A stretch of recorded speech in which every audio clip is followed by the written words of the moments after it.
牛市来了吗 ？A 股放量大涨，罕见大阳，散户还需要警惕两大风险。最近上局反复提醒大家，短期处于反弹周期，随时有中大阳线。今天的大阳线呢，令人兴奋，但兴奋之余啊，希望大家继续把这个视频看完啊，因为我们既然提前判断到了大阳线，自然知道后边会怎么走，是牛市开始了，还是主力又多，跳空缺口会不会补，咱们怎么应对，风险在哪里？为什么这么说呢？大家切记啊，耐心看完这段视频都会给你答案。如果觉得有用，记得点赞关注。今天大盘出现了一根大阳线，而且是跳空大阳线。前几天的时候啊，有同学还在那里郁闷和纠结，说上局你说的24天反弹周期哪里去了？大盘跌跌不休，都快要新低了，你怎么还这么坚定的判断说8月初之前还是反弹周期？你为什么在前2天还在告诉我们说随时有中大阳线出现？来，今天有了没有？服不服？这就是上局的科学交易体系，说它是反弹周期就是反弹周期，反弹周期就是这个逻辑，是不是？前几天大盘下跌的时候，很多人觉得不可能反弹了，但是上局敢坚定的告诉你8月初之前随时有中大阳线拔起来，有没有？所以咱们的视频一定要坚持完整的看完，长期的跟踪，你才能够验证上局的实力。如果说你从一开始就短暂的看咱们视频，第2天你说上局你说反弹周期，结果没有反弹，好，我不看了，我不跟踪了，好，你就错过验证机会了。还是那句话，坚持看咱们的视频，日久见人心啊，上局的很多观点都是需要时间来验证的。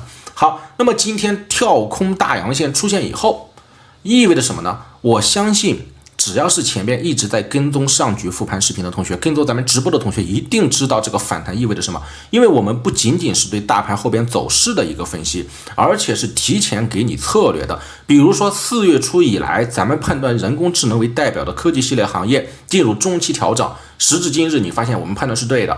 然后在5月份、6月份，就6月前后，从5月份开始，我们防范中期向下变盘，到今天为止，你去看大盘5月份以来，包括4月份以来，是不是在倾斜向下的？所有指数全部在倾斜向下，所以我们的判断也是对的，我们的策略也是对的。那针对这波反弹，我们前面讲大盘进入一段反弹周期，8月初之前是反弹周期，随时运行中大阳线，随时出现，你不用去担心。但是你需要注意的是，这一段反弹它是一个什么性质？这个反弹周期是什么性质？大盘还有2个很重要的风险，你一定要重视起来。今天这个视频一定要一字不差的看完。既然咱们前面的判断对了，大阳线出现了，好，这个视频你要不完整的看完，后边的策略你会非常难去搞懂，很难去把大盘应对的很好啊，你一定可能会出现一个很大的问题啊。好，咱们老规矩啊，新同学点关注，咱们的视频呢每天下午5点左右发布，一定要准时准点来看。坚持看咱们的复盘视频，坚持看咱们的直播，你才能够对上局的策略有所了解啊！铁粉同学觉得咱们判断的准确的，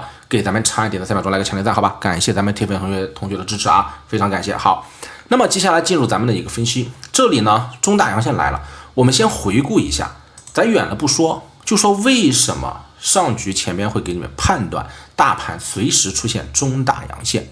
告诉你说，即便前面下跌的时候，我说出现阴线、中大阴线也很正常，但是8月初之前它就是反弹周期，你不要去怕下跌，你要防范的是它出现中大阳线之后，你怎么看待这个中大阳线？这个我已经提前给咱们同学打好预防针了。那么但是这里因为咱们有新同学，所以呢我先给你讲一下为什么上局判断8月初之前随时会有中大阳线出现。很简单，我们先来回顾一下。实际上，从4月初以来，我们就认为一部分主线行业，以人工智能为代表的主线行业，进入了中期的调整当中。咱们先不说行业了，我们这个地方就只说大盘。大盘角度上，我们是从5月份，像6月前后嘛，2023年6月前后属于2023年全年最大的变盘时间节点，它属于一个转折点，其后要运行2-3个月的月线转折周期、变盘周期。是今年最大的一波转折。好，你现在去看它是不是在向下转折？是的，我们当时的策略就是防范的向下变盘。但我这里要先给你看一下它的一个整体的变盘思路逻辑是什么。那好，我们先去看一下去年1月份，每一天我的复盘视频，最近我都要给你看，为的是防止你忘了啊，尤其是新同学不知道。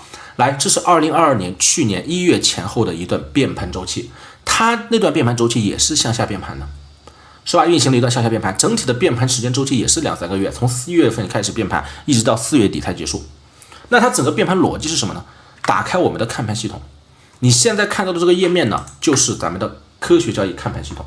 紫色的叫短期趋势，红色的叫长期趋势，中间还有一些时间是一些变盘点啊，日线叫日线变盘点，好吧？有低点，有高点信号，有什么各种各样的信号组成。这个看盘系统呢是免费送给咱们铁粉的，想要领取这个看盘系统的同学，一定要来到咱们直播间看直播，在直播间免费领取啊。好，咱们先看一下去年这一波1月前后的月线级别重大变盘，它其后的走势。因为当时的这个变盘也是向下变盘的，它和今年6月份很相似。今年6月前后我们也是防范的向下变盘，中期向下变盘嘛。当时去年1月份也是中期向下变盘。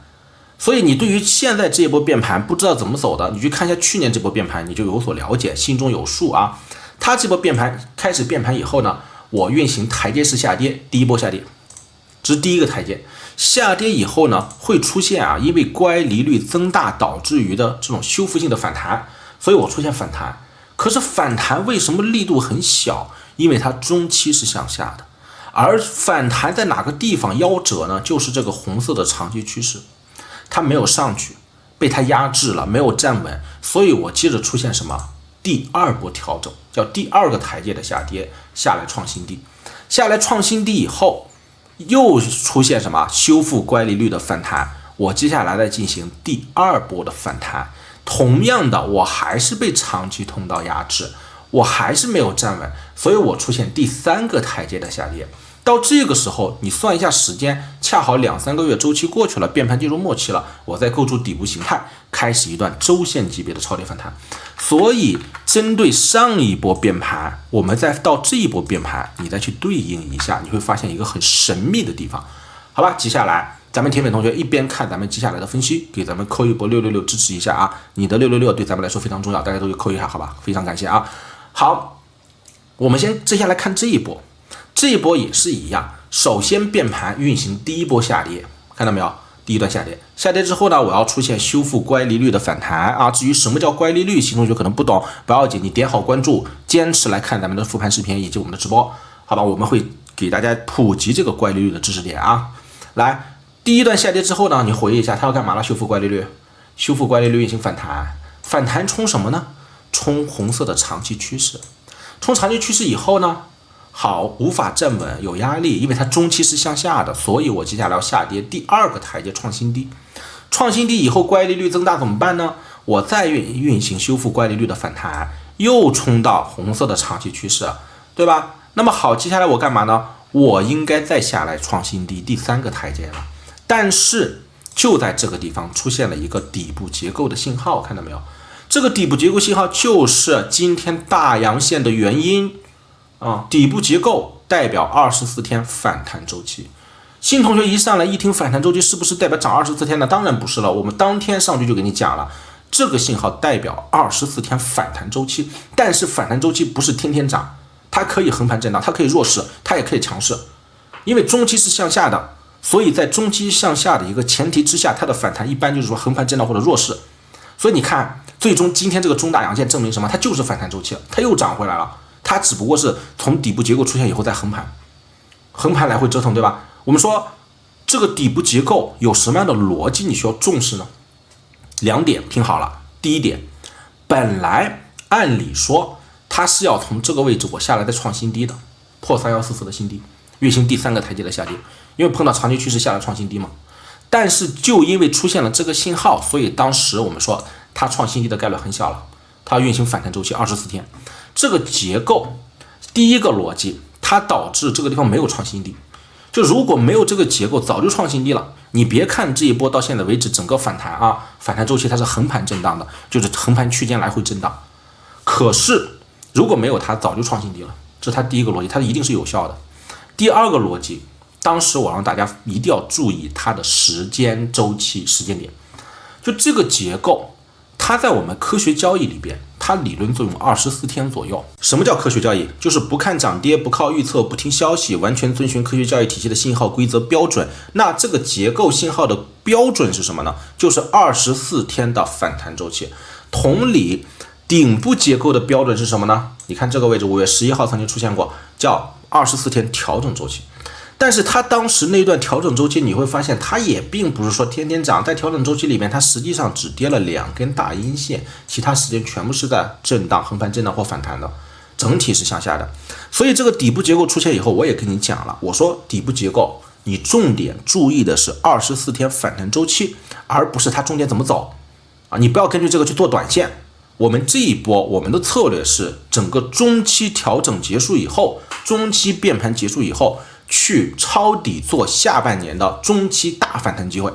我们不是做短线的，所以我们说这个底部结构24天反弹周期，一个是中期还是向下的，第二个是什么？它本质上还横盘震荡也好，对吧？来回折腾弱势也好，对吧？它不具备机会逻辑，所以机会你还要等整个中期的变盘结束。中期变盘什么时候结束啊？2-3个月啊！你看去年1月份的变盘是不是到4月底才结束啊？好，今年6月份前后的变盘是不是2-3个月，至少到最早到8月底吧？最早到8月底，可能延后到9月份呢。所以中期现在变盘没有结束，它属于中期变盘周期里边，就8月底之前的一段反弹周期，而且是短期反弹周期，只有24天。那24天我说了，你注意的时间点是什么时候？它是7月3号产生的，你去算一下24个交易日到什么时候？8月初。所以这就是前边上局反复给你讲，我说8月初之前随时出中大阳线，运行反弹周期。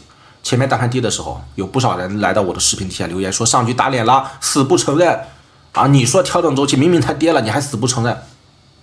但凡你多看上局的视频和直播，你知道这个结构的规则用法，但凡你关注上局时间早，你见过顶部结构的表现，你也不会有这么幼稚的问题。到今天为止，是不是又验证了我们判断是对的？8月初之前随时随时出中大阳线，对不对？整个这是反弹周期，横盘震荡的周期，对不对？对了，那现在还不到8月初啊，好吧？那么它还反弹正常吗？很正常啊，震荡下来正常吗？很正常，都很正常。不要管短期走势，我们不做短线，这一波不做短线，听好了啊，只盯中期底部。所以，那么接下来的策略是什么？接下来大盘会怎么走呢？很简单。你再度注意这个红色的长期趋势，现在上证指数在这个地方能不能站稳呢？不好说。你要注意接下来，如果再站不稳，还是会掉下来，明白吗？就和前面一样，我再站不稳还是会掉下来。但是，一旦过了8月初的节点，我24天反弹周期结束了，再掉下来就不是横盘震荡了，不是像前面一样我掉下来再反弹上来了。一旦过了8月初这个节点以后，24天反弹周期结束，你就要小心它可能运行大级别的下跌了。所以这个地方后边重点注意，我们的结论很明确，中期底部还不到，短期反弹周期还在运行，但是这个反弹周期不具备可操作性。你重点注意红色的长期趋势能不能站稳，站稳还会涨，站不稳继续掉下来，再消耗反弹周期。8月初以后小心风险。好，咱们今天的视频就到这里。